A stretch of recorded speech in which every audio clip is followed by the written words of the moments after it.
So for this last video that we're going to do tonight, we are going to talk about reward displacement. Now, for me, that means, or it's defined by, being able for the dog to leave a reward or the location of reward, whether it's a toy or a treat, offer behaviors, and then after they're doing those behaviors, then be released to go get the reward, okay?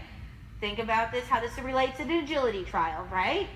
You leave your rewards outside the ring. Maybe your leash is a reward and you're lucky to have that in the ring. But the dog has to be able to go work without them for a lengthy period of time, up to a minute, right? To then be able to continue doing those behaviors knowing that they're going to get a reward at the end after you put the leash on and leave the ring. So there's multiple steps to this.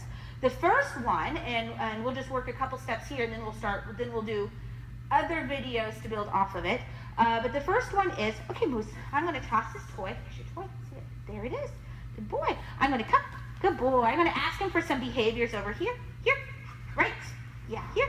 Go through. Can you go through? Yay, down. Good job. Here. Get in. Get in. Good boy. Okay, go get it. Good job. Good. So he knew where it was, but he offered the behaviors and maintained pretty good focus. I could tell out of the corner of his eye that he kept looking like, oh, I want to go get it. Good boy. But it's that they are not going to self-reward on their own, which is really hard with a lot of dogs, but they are waiting. Here.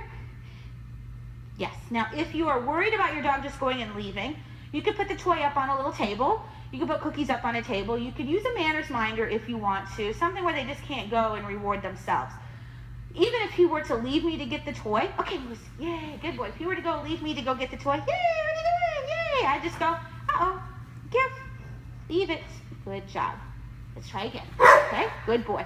So I wouldn't correct him, but I'm just not going to follow up and reward him, right? There's your toy. Moosey, come. Good job. Down. Good. Here.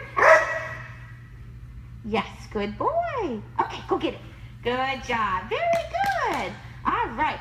Now, that was a good boy. Lie down.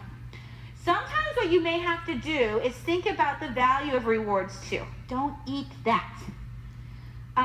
For example, I have found with him that toys like this or his holy roller, which are his favorite in the world, for some things they are so valuable that they can be distracting. So for a lot of things I have used treats instead. He likes treats, he'll go to them, but it's not as distracting as something like this is. So you could see where he was working. He kind of kept looking over like, there's my toy, I want to go get it, which isn't really what we want to do. So I may switch to something like, he even finds the treat balls because it's a toy. He doesn't care about the treats in it. Look, okay, there's your cookies right there. Okay, Moose, come. Yay, good job. Here, right, good, get in. Get in. Sit. Stay. Good boy. Here. Sit. Good. Okay, let's go get your cookies. Let's get your cookies. Yay! Here they are. Good boy. You can see I felt he was a little more focused that time. Good job. Yay! Still worked well, but he wasn't as distracted. So when you're working this exercise, lie down. You can work a very high value toy. Then it's almost like you're proofing and working on them leaving things, which is fine. It's good to work on. But also you can work with lower value rewards, so they're less likely to try to leave or be distracted, so you get a little bit better focus. But the goal is that you're working on displacing the reward, both in distance from where you are actually asking for behaviors from your dog, and in duration, okay? So I might be gone to begin with 15 seconds, and maybe 15 feet away or 5 feet away. You know, it depends on your dog. You got to start very successful and then build up. And you want to build up both on duration and distance away.